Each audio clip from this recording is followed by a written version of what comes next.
বাইরে কিন্তু আমার ভাই সকাল থেকেই বসে আছে, তো দেখা যাক ও আমার এই লুকটা কিভাবে নেয়, কিভাবে পছন্দ করে। চলুন আকাশের রিয়াকশনটা একটু দেখে আসি কেমন।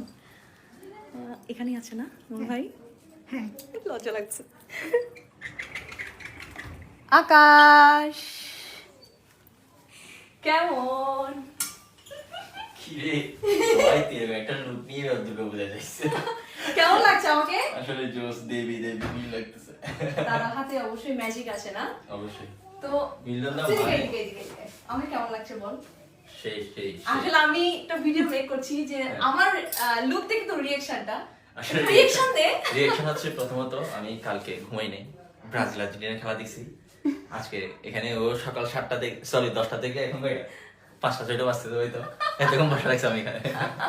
আচ্ছা কেমন সার্থকতা তো, মানে এই যে কষ্ট করলি, আমরা সবাই দাদাও কষ্ট করলো। হ্যাঁ, কেমন লাগছে আমাকে? আসলে লুকটা মানে আমার বিয়ের প্রতিটা লুকের চেয়ে লুকটা তোর কাছে কেমন লেগেছে? ভালো। ওই লুকের চেয়ে এগুলো অনেক ভালো, এটা অনেক বেস্ট Different, না? different একটা ডিফারেন্ট লুক, রিসেপশন লুক বলতে গেলে।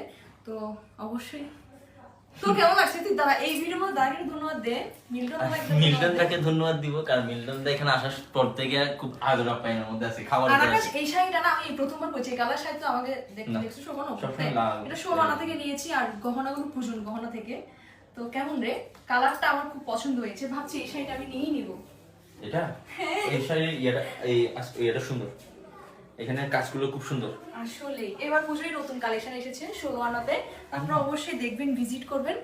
আর আকাশ এখন আমরা শুটে যাব, চলো আমরা শুরু করে দিই।